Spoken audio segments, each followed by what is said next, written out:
말의 힘. 야고보서 3장 1절에서 12절 말씀입니다.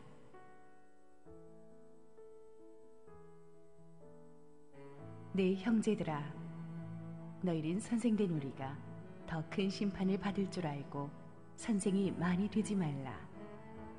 우리가 다 실수가 많으니 만일 말에 실수가 없는 사람은 곧 온전한 사람이라. 능히 온 몸도 굴레 씌우리라. 우리가 말들의 입에 재갈 물리는 것은 우리에게 순종하게 하려고 그 온몸을 제어하는 것이라. 또 배를 보라. 그렇게 크고 광풍에 밀려가는 것들을 지극히 작은 키로서 사공의 뜻대로 운행하나니, 이와 같이 혀도 작은 지체로 돼 큰 것을 자랑하도다. 보라, 얼마나 작은 불이 얼마나 많은 나무를 태우는가.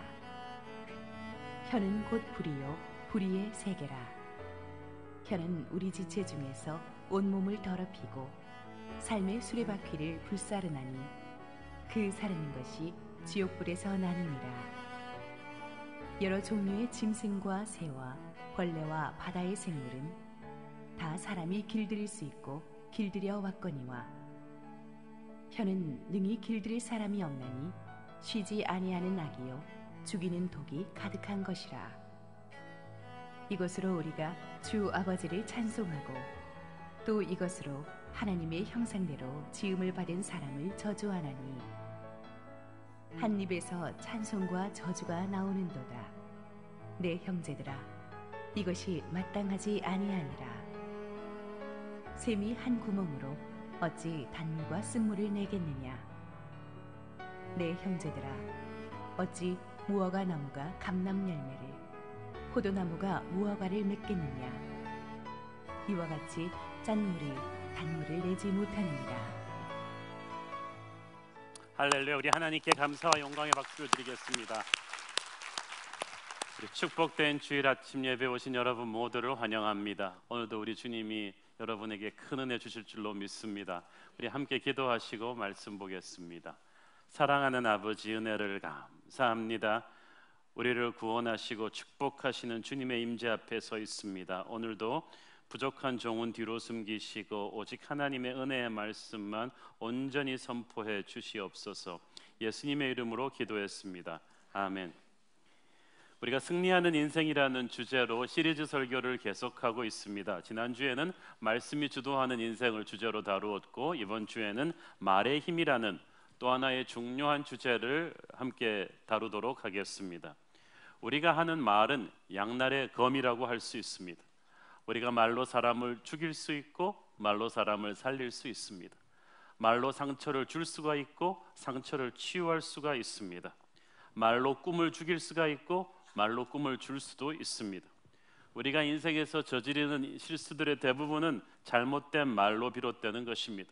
하나님은 말씀으로 세상을 창조하셨는데 마귀는 말로 세상을 파괴시키려고 합니다. 그래서 우리는 정말 성령께서 우리의 입술에 기름 부으시기를 기도해야 하는 것입니다. 승리하는 인생과 패배하는 인생의 차이는 어떻게 보면은 말을 어떻게 하느냐 안 하느냐의 차이에 따라서 달려 있습니다. 오늘의 본문에서 사도 야고보는 사람의 혀를 말들의 입에 물리는 재갈과 또 배를 조종하는 키에 비교합니다. 여기서 우리는 몇 가지 중요한 원리를 배울 수가 있는데요. 첫째는 작은 것이 전체를 통제하는 것입니다. 말은 대단히 큰 동물입니다만은 작은 재갈 하나 물리면 말을 갖다가 조종할 수가 있습니다. 인간의 몸에 있어서 혀는 지극히 작은 것이지만 우리 인생 전체를 통제하는 힘을 갖고 있습니다. 배의 키도 마찬가지죠. 작은 사이즈지만 항해사가 이것을 어떻게 움직이는가에 따라서 배 전체에 나아갈 방향이 결정되는 것입니다. 우리 인생 항로의 방향성을 제시하는 것도 바로 우리의 말입니다. 말의 재갈이나 배의 키가 말과 배의 그 방향을 제시하듯이 우리의 언어가 우리 인생 전체를 어디로 갈 것인지를 결정짓기도 합니다. 재판장의 유죄 한마디가 피고인의 인생을 좌지우지할 수가 있습니다. 대통령과 국회의 말 몇 마디와 문서 서명으로 국가 전체가 전쟁으로 돌입할 수도 있습니다. 우리가 아무 생각 없이 턱턱 내뱉은 말 한마디가 하나의 인생을 좌우할 수도 있습니다. 제가 알던 어떤 분이 대인기피증이 심한데 어릴 적에 이분이 사촌 동생이랑 물장난을 하고 있었어요. 그러다가 잘못해서 사촌 동생이 자기 눈앞에서 물에 빠져 죽게 되었습니다. 어른들이 달려와서 이 동생을 끄집어냈을 때는 이미 차디찬 시체가 된 후였습니다. 근데 문제는 달려온 아버지가 너무 화가 나가지고 차라리 네가 대신 죽었어야 했어 라고 아주 야박하게 한마디 던졌어요. 그것이 이분의 인생에 평생 남을 상처가 됐어요. 대인기피증이 생긴 거예요. 그래, 차라리 내가 죽었어야 됐는데. 이 말이 그 사람의 인생을 파괴시킨 거예요. 말의 영향력을 절대 과소평가해서는 안 됩니다. 야고보는 이 말이 인생 전체를 파괴할 수 있는 잠재력이 있다고 말합니다. 5절 6절 읽겠습니다. 이와 같이 혀도 작은 지체로 돼 큰 것을 자랑하도다. 보라, 얼마나 작은 불이 얼마나 많은 나무를 태우는가. 혀는 곧 불이요 불의의 세계라. 혀는 우리 지체 중에서 온몸을 더럽히고 삶의 수레바퀴를 불사르나니 그 사르는 것이 지옥불에서 나느니라. 자, 혀가 불이라는 거예요. 여러분 산불 보시죠. 그 온 숲을 태워버리는 산불이 사실은 아무 생각 없이 누가 버린 담배꽁초 하나에서 비롯되는 수가 많습니다. 불이 난 현장을 한번 가본 분이면 그것이 얼마나 처참한지를 알 것입니다. 불이 나면 애지간해서는 이 불길을 잡을 수가 없고 불길을 잡은 뒤에는 이미 많은 것들이 파괴된 뒤입니다. 말이 그렇다는 거예요. 혀는 불의의 세계라고 했습니다. 온 세상의 악이 농축되어서 압축되어 들어간 것이 바로 우리의 입술이라는 거예요. 모든 죄의 씨앗들이 우리의 입술을 통해서 뿌려집니다. 말은 그 사람의 인생 전체를 파괴할 수 있습니다. 혀는 우리 지체 중에서 온몸을 더럽히고 it corrupts the whole person이라고 되어 있죠. 더러운 말은 그 사람의 인격 전체를 더럽힙니다. 혀는 생의 바퀴를 불사른다 그랬어요. 생의 바퀴는 시줄과 날줄처럼 연결되어 있는데 말 한마디 잘못해서 이 혀가 인생 전체를 불더미로 만들 수 있다는 뜻입니다. 야고보가 아주 지독하지만 정확한 표현을 썼습니다. 여러분, 입술에 30초, 가슴에 30년이라는 말이 있죠.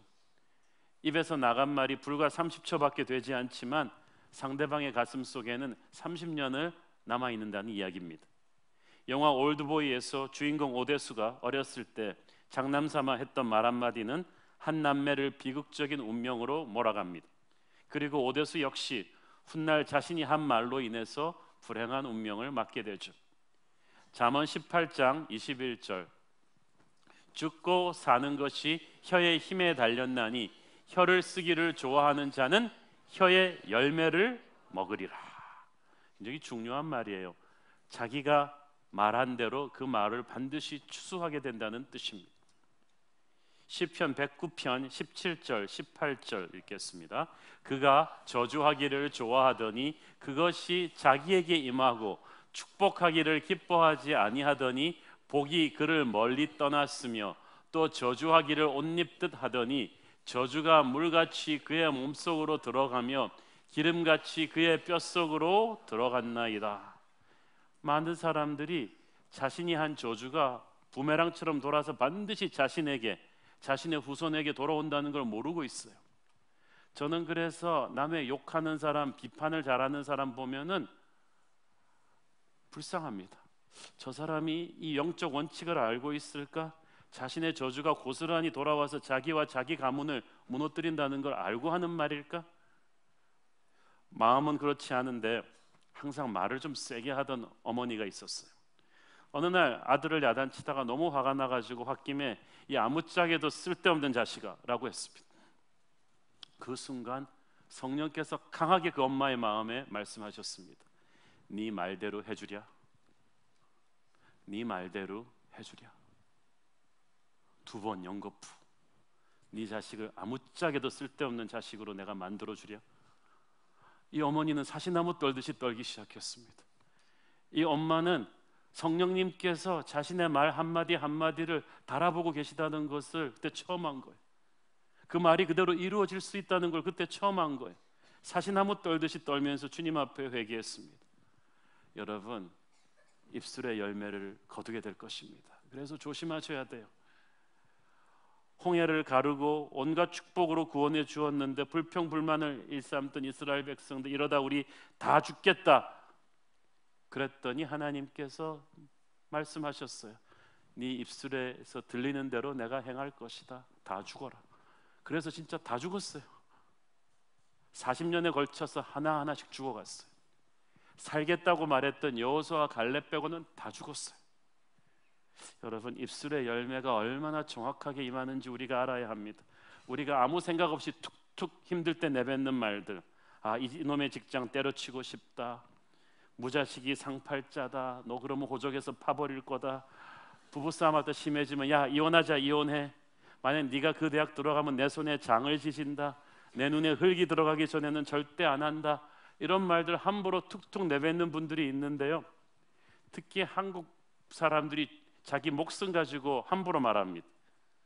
차라리 죽는 게 낫겠다, 힘들어 못 살겠다, 내 눈에 흙이 들어가기 전에는. 아침에 일어날 때마다 기지개 필 때마다 아이고 죽겠다 죽겠다 그런 사람들이 있어. 한 5번은 자기를 죽이는 말을 선포하고 시작해. 그분이 사는 게 참 기적입니다. 우리나라가 자살률이 OECD 국가 중 1위라는 거, 이게 우연인 것 같습니까? 스트레스와 과로사로 사망하는 40대 직장인 비율이 OECD 국가 중에서 톱에 들어간다는 게 우연일까요? 우리가 말을 가지고 스스로의 운명을 결단내는 경우가 많다는 거예요.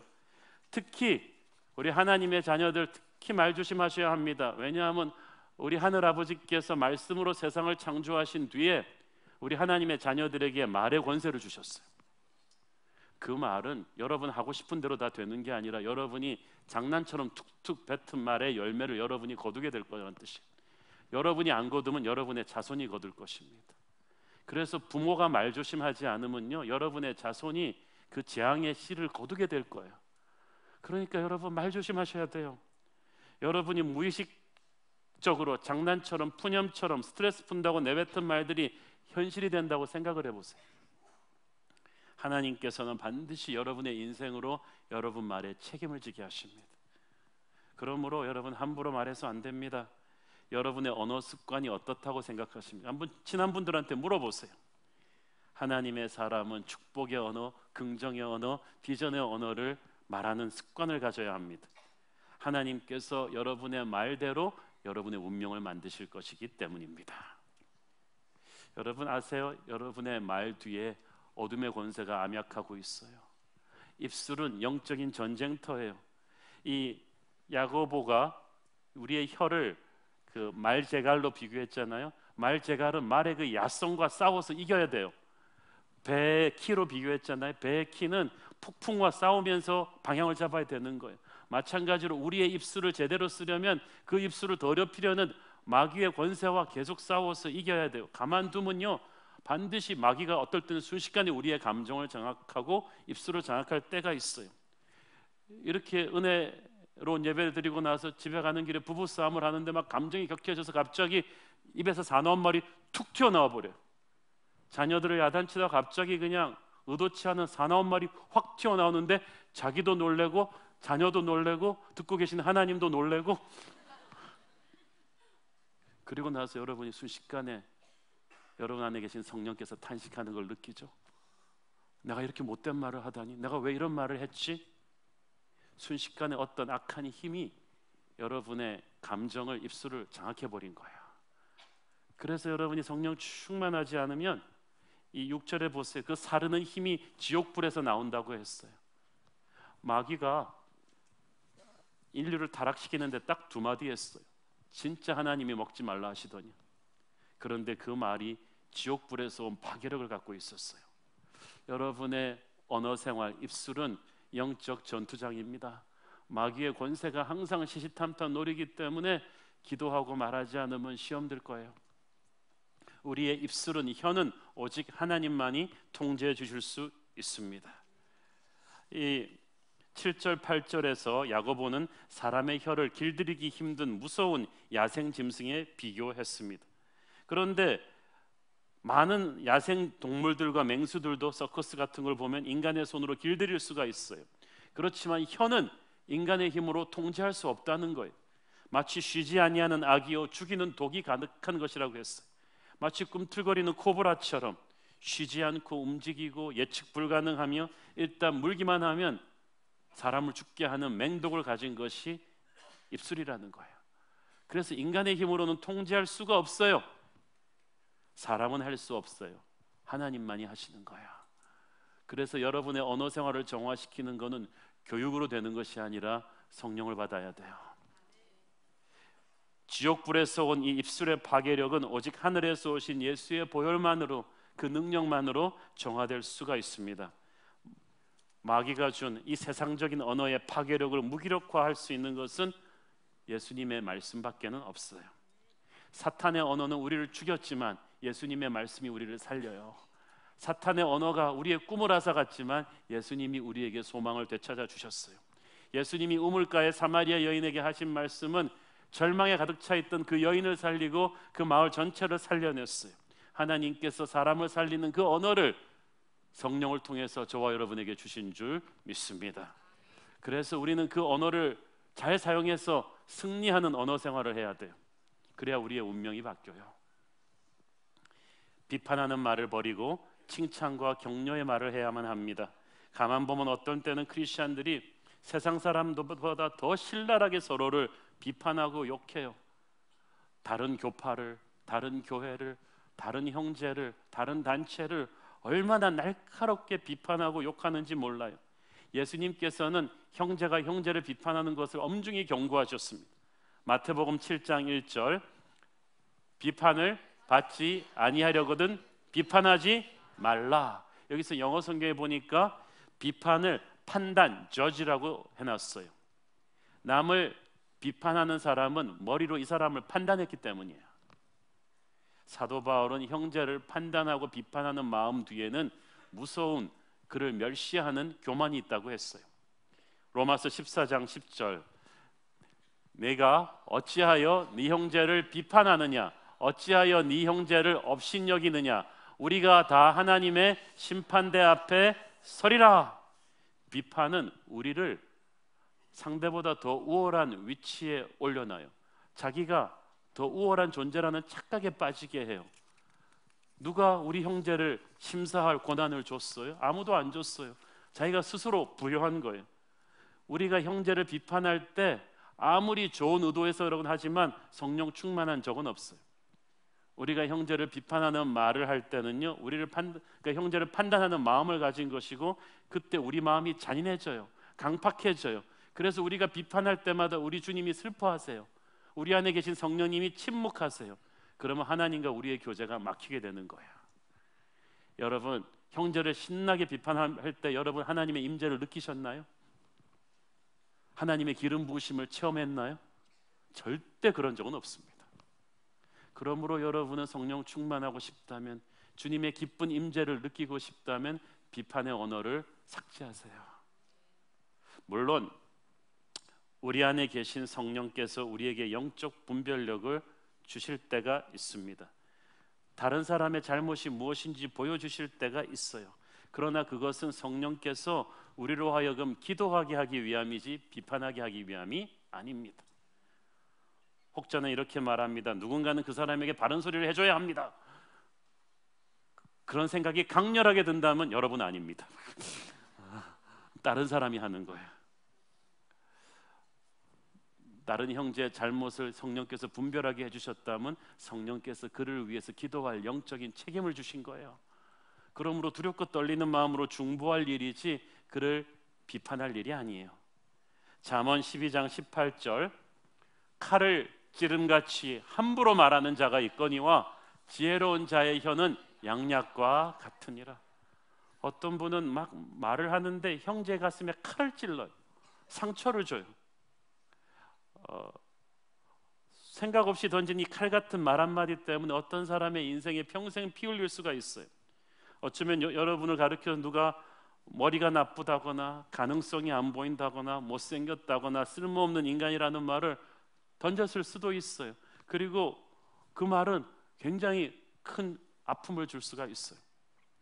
제가 대학교 3학년 때 목사 되기로 하나님의 부르심을 받았는데 우리 집안에 잘 아는 장로님 한 분이, 홍이 너는 말을 더듬어서 목사 못 될 거라고.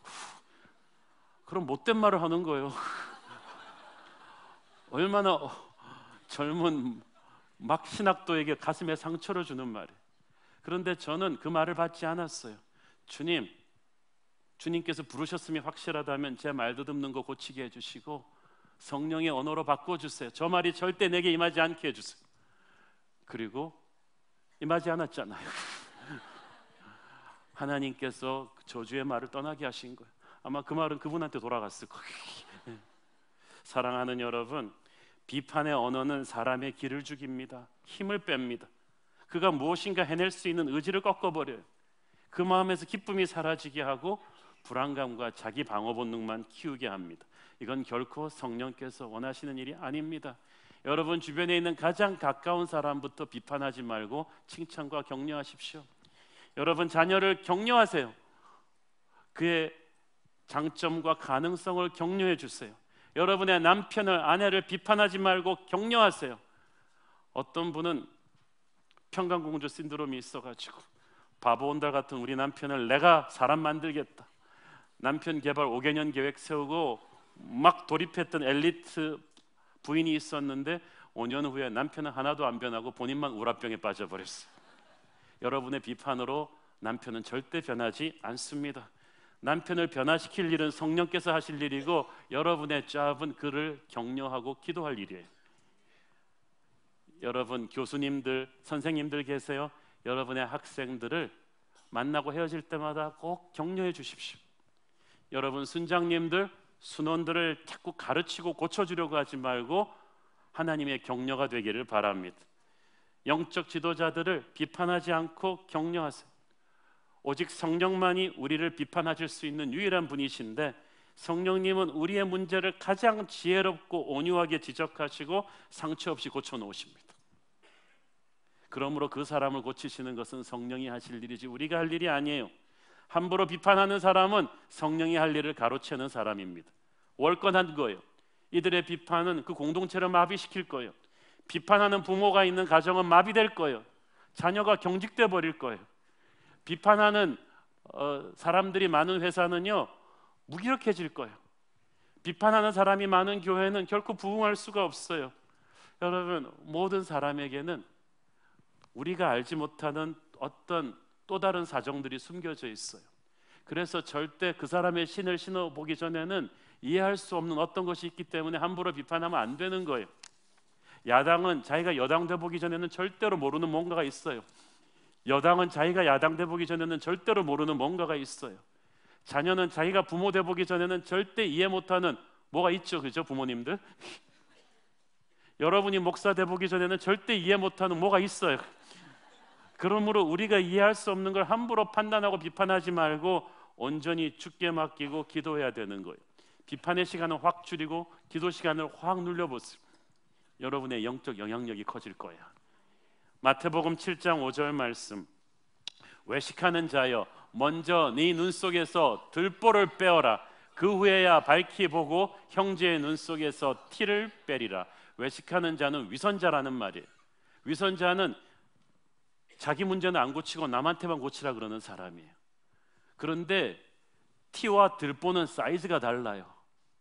네가 형제의 문제 그렇게 심각하다고 하는데 사실 그 형제의 문제는 티다, 없다는 게 아닌데, 근데 네 문제는 들보다, 대들보같이 크다는 거예요. 그런데 우리가 이기적이기 때문에 그걸 사이즈를 못 보는 거예요. 우리가 다른 형제의 눈에 티를 볼 때 사실 내 안에는 똑같은 종류의 더 사이즈가 큰 들보가 있어요. 예를 들어서 여러분이 어떤 형제의 교만이 여러분을 거슬리게 한다. 그거는 여러분 안에는 대들보 같은 교만이 있다는 거예요. 진짜 겸손한 사람은 남의 교만에 그렇게 거슬리지 않아요. 자기도 교만하니까 남의 교만에 거슬리는 거죠. 어떤 사람이 말 함부로 하고 다닌다고 비난하고 다니는 사람은 자기도 말 함부로. 하나님께서는 그래서 여러분이 생각을 바꾸기를 원하세요. 하나님께서 내 눈에 들보를 제거하셨다면 우리 형제의 눈에 있는 티쯤은 문제없이 제거할 수 있을 것이다, 이렇게 생각하는 거예요. 그래서 형제님, 당신은 저에 비하면 조금 망가져 있을 뿐이에요. 저 같은 죄인도 변화시킨 주님이시라면 제 들보를 제거하시는 주님께서 형제님의 티끝은 문제없이 제거하실 거예요. 이 마음을 가지는 것입니다. 아까 말씀드렸죠. 저주는 저주로 돌아온다. 남을 비판하면 여러분도 반드시 비판받을 것입니다. 그 인생이 반드시 망가지게 될 거예요. 제가 그건 예언할 수가 있어요. 여러분이 아무리 똑똑하고 아무리 옳아도 남을 비판하는 언어로 인생을 살면 여러분의 인생은 망가질 거예요. 마태복음 7장 2절 보세요. 너희가 비판하는 그 비판으로 너희가 비판을 받을 것이요 너희가 헤아리는 그 헤아림으로 너희가 헤아림을 받을 것이니라. 여러분이 똑똑하게 남을 비판하는 말을 많이 하고 다니면 여러분 뒤에서는 그 두 배로 여러분을 비판하는 강적들이 붙을 거예요. 여러분의 적을 줄이고 싶으세요? 비판을 멈추세요. 반드시 그건 돌아오게 돼 있다니까요. 그래서 우리는 비판하는 말을 버리고 형제를 살리는 말을 해야 됩니다. 에베소서 4장 29절 무릇 더러운 말은 너희 입 밖에도 내지 말고 오직 덕을 세우는 데 소용되는 대로 선한 말을 하여 듣는 자들에게 은혜를 끼치게 하라. 덕을 세우는 데 선한 말은 한마디로 형제를 영적으로 살리는 말이에요. 기쁨을 주는 말이에요. 그 사람에게 꿈을 주는 말이에요. 슬퍼하고 있는 형제를 일어나게 하고 사람을 치유하고 그 가능성을 불붙여주는 하늘을 날게 하는 비전의 언어를 그에게 주는 거예요. 이게 리더십이에요.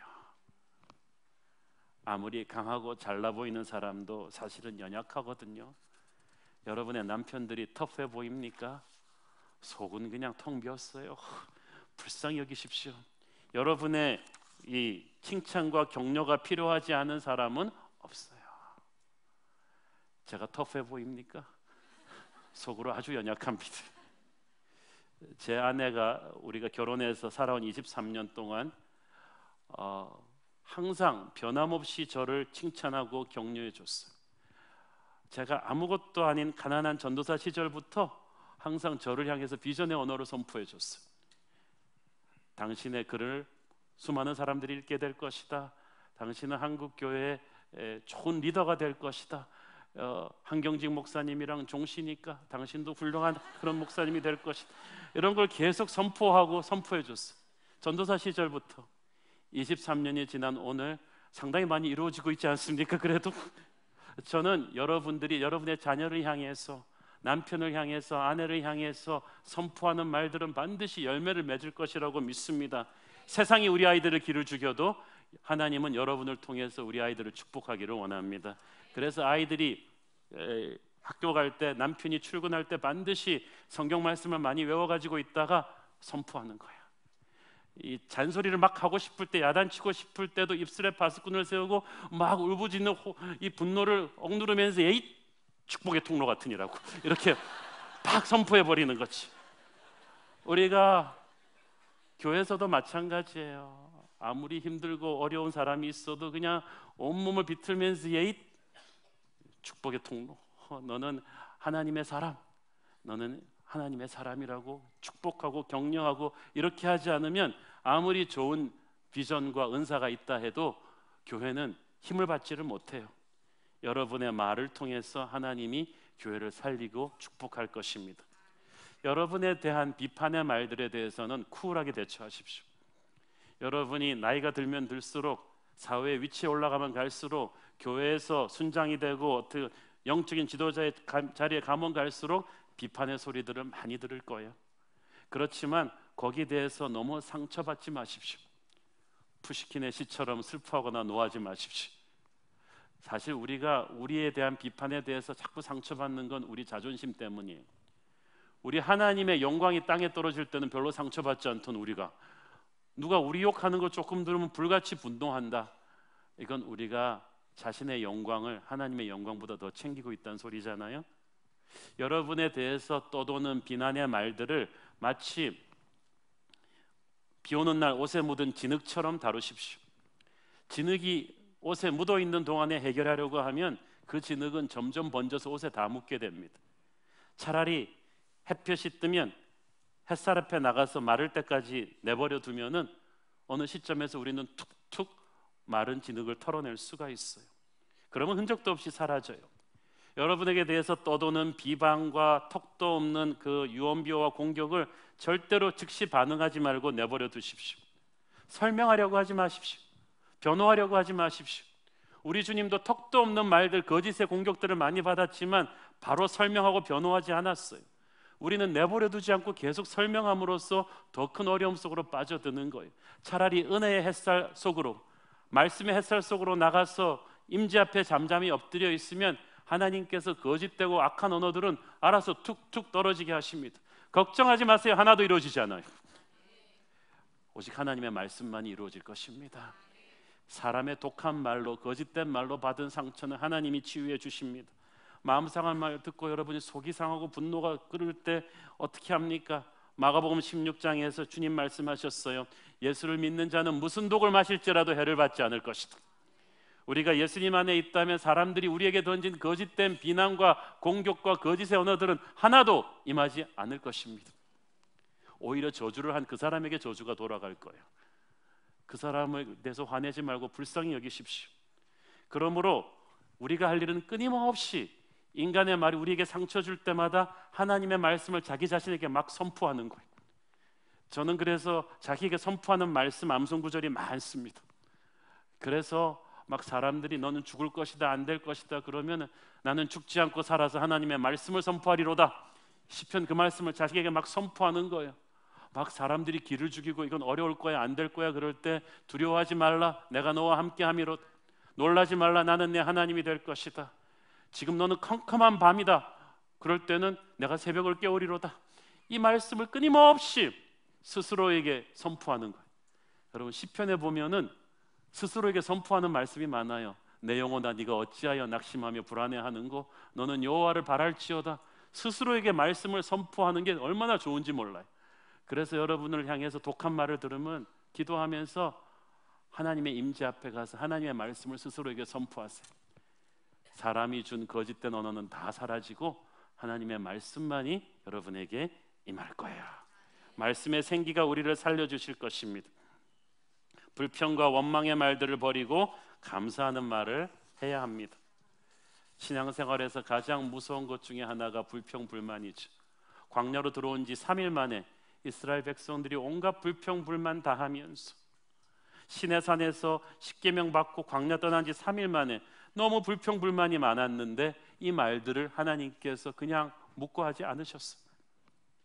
민수기 11장 1절 여호와께서 들으시기에 백성이 악한 말로 원망하매 여호와께서 들으시고 진노하사 여호와의 불을 그들 중에 붙여서 진영 끝을 사르게 하시매. 자, 여기서 여호와께서 들었다는 말이 두 번 연거푸 나오죠. 강조법이에요. 여러분 불평과 원망의 말 여러분들끼리 수군댔다고 해서 하나님이 안 듣는다고 생각하지 마세요. 쩌렁쩌렁 들려요 하나님한테. 그리고 그 말에 대한 심판을 내리신다는 거예요. 하나님이 진노한다는 말이 성경에서 자주 나오는 게 아닙니다. 하나님을 가장 진노해서 즉시 심판을 하게 하는 것 중에 하나가 불평불만의 언어임을 아시기 바랍니다. 고린도전서 10장 10절 그들 가운데 어떤 사람들이 원망하다가 멸망시키는 자에게 멸망하였나니 너희는 그들과 같이 원망하지 말라. 원망하지 말라. 불평과 원망하는 습관이 입술에 굳으면 그것이 여러분의 운명이 돼요. 승리하는 인생을 살고자 하십니까? 불평과 원망의 언어 습관을 오늘 이 순간부터 끊기를 바랍니다. 그렇지 않으면 여러분과 여러분 가문의 운명이 소망이 없어져요. 시편 37편 8절 분을 그치고 노를 버리며 불평하지 말라. 오히려 악을 만들 뿐이라. 어떤 분은 상황이 좋아지면 불평할 게 없지 않겠냐고 합니다만 그렇지 않아요. 우리나라에 소비자 불편 상담센터라는 것이 있습니다. 이게 좋은 것도 있지만 어떨 때는 너무 심하게 불필요한 것까지도 막 개선해달라는 소비자들이 갈수록 많아진다는 거예요. 그래서 이제는 소비자 불편 상담센터가 아니라 소비자 불평 상담센터가 돼버렸대요. 근데 선진국으로 가면 갈수록 우리나라가 잘 살게 되면 될수록 불평이 더 많아져요. 그 무슨 말이에요? 불평은 내가 진짜 부족해서 하는 게 아니고 내가 감사를 잃어버린 거예요. 만족을 잃어버린 거예요. 그리고 사탄은 불평하는 입술을 통해서 강하게 역사합니다. 그러니까 여러분, 불평하는 입술은 전염되거든요. 그래서 입술이 불평과 원망으로 가득 찬 사람들과 함께 있을 때 조심하십시오.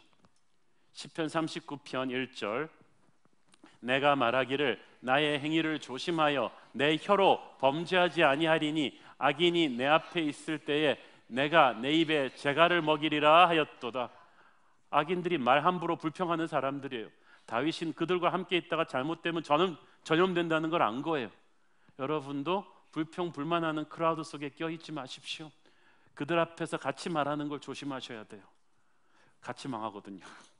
그래서 불평 원망하는 말을 입술에서 끊어내고 감사의 말을 해야만 합니다. 시편에 보면 감사로 제사 드리는 자가 하나님을 영화롭게 한다고 했어요. 하나님은 여러분이 너무 힘든 상황 속에서도 불평하지 않고 감사할 때 영광을 받으세요.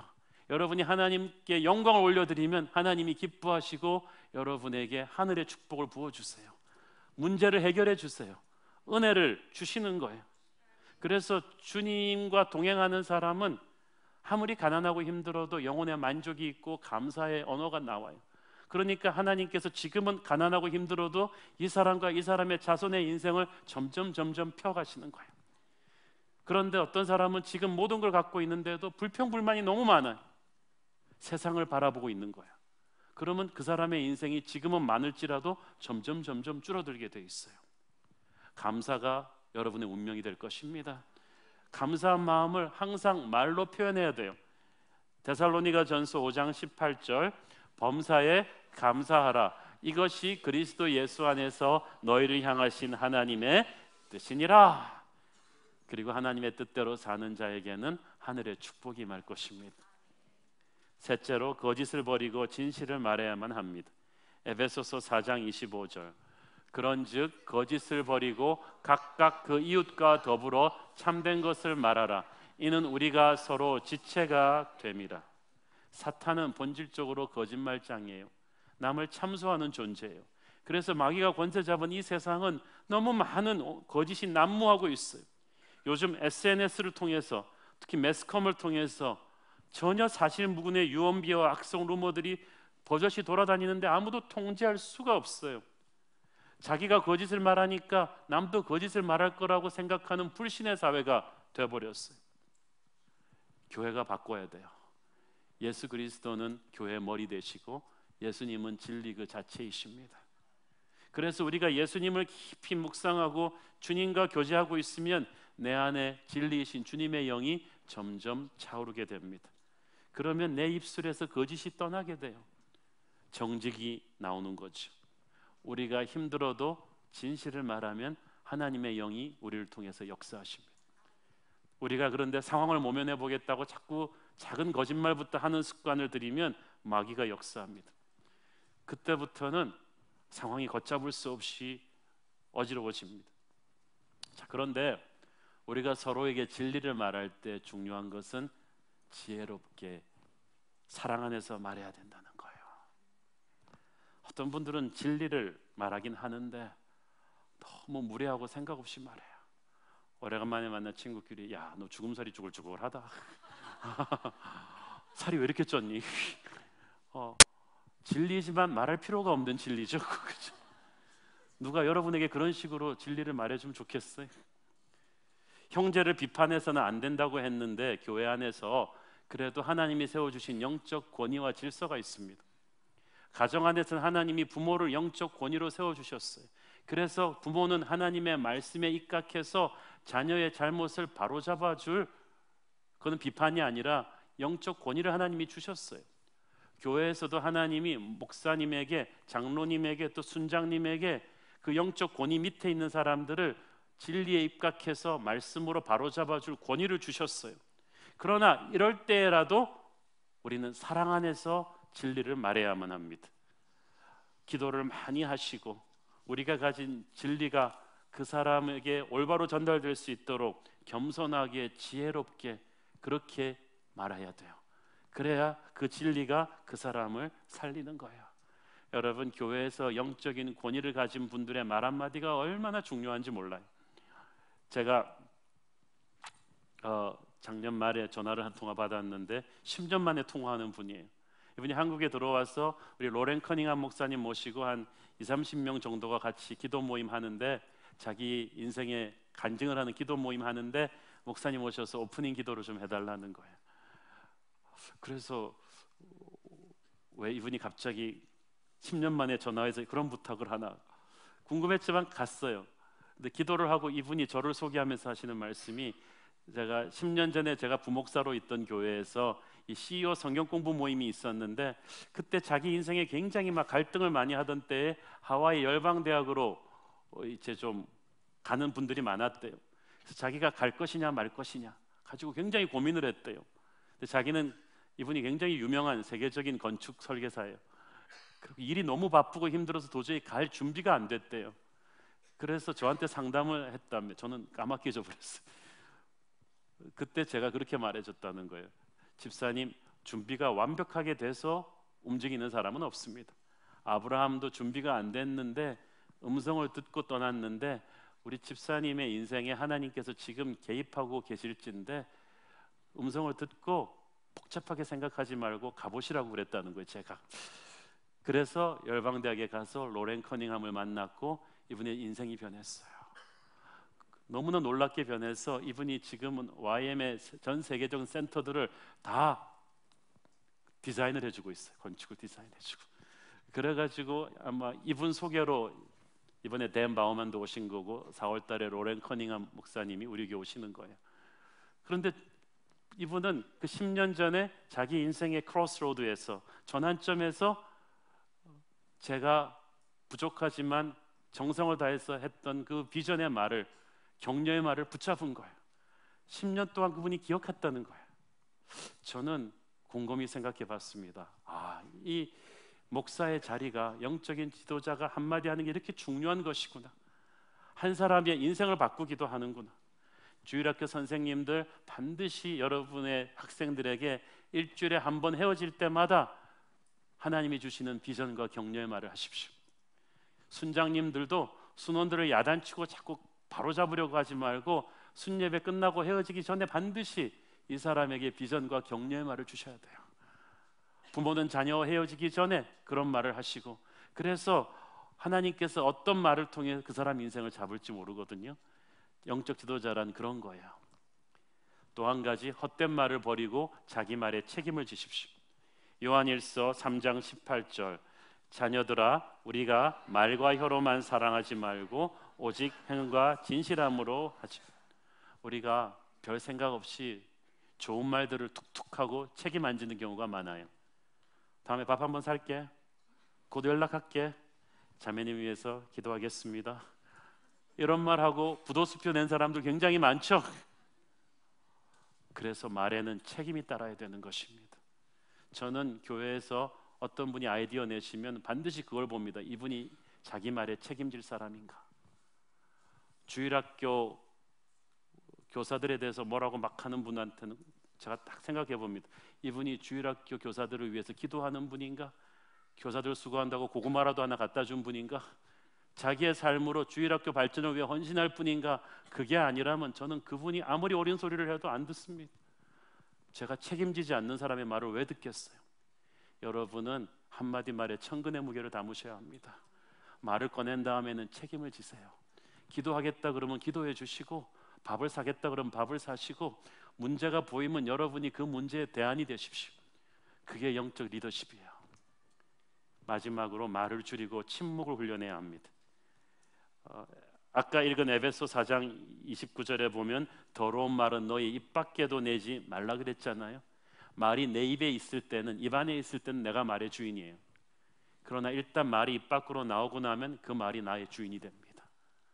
그래서 내 입술에 파수꾼을 세워야 되는 거예요.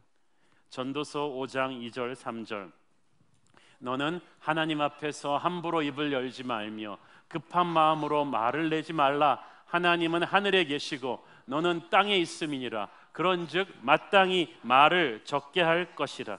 걱정이 많으면 꿈이 생기고 말이 많으면 우매한 자의 소리가 나타나느니라. 말을 많이 하면 바보 소리를 하게 된다는 거예요. 중요한 건 이거예요. 여러분의 인생을 돌아볼 때 꼭 이 말을 해야 됐는데 못했다는 후회가 더 많습니까? 아니면 안 해야 될 말을 했다, 이 후회가 더 많습니까? 아마 후자가 더 많을걸요. 잠언에 보면 어리석은 자라 할지라도 입을 다물고 있으면 현자로 보인다고 했어요. 하나님 주제로 할 얘기가 없거나 다른 이들을 거룩한 언어로 세워주는 말 할 게 없거든 그냥 침묵하세요.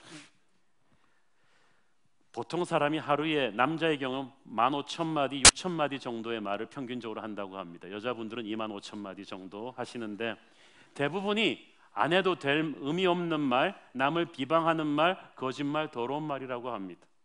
그러므로 우리가 말하는 볼륨 자체를 줄이면 죄를 지을 확률 자체를 줄여버리는 것이 되겠죠. 여러분이 매년 지난해에 한 말에 10%씩만 줄여나가면요, 여러분은 거룩해질 거예요. 그러면 그 줄인 말하는 시간에 뭐 하느냐? 기도하는 거죠. 말씀 묵상하는 거죠. 여러분, 더러운 흙탕물을 깨끗하게 하려면 어떻게 하는지 아세요? 흔들면 더 힘들어져요. 그 흙탕물로 깨끗한 물이 흘러가게 하면 돼요. 우리의 더럽혀진 입술에 하나님의 말이 계속 들어오게 하면은 우리는 정화가 되는 거야. 새벽기도 특세 40일 하면서 그런 시간이죠.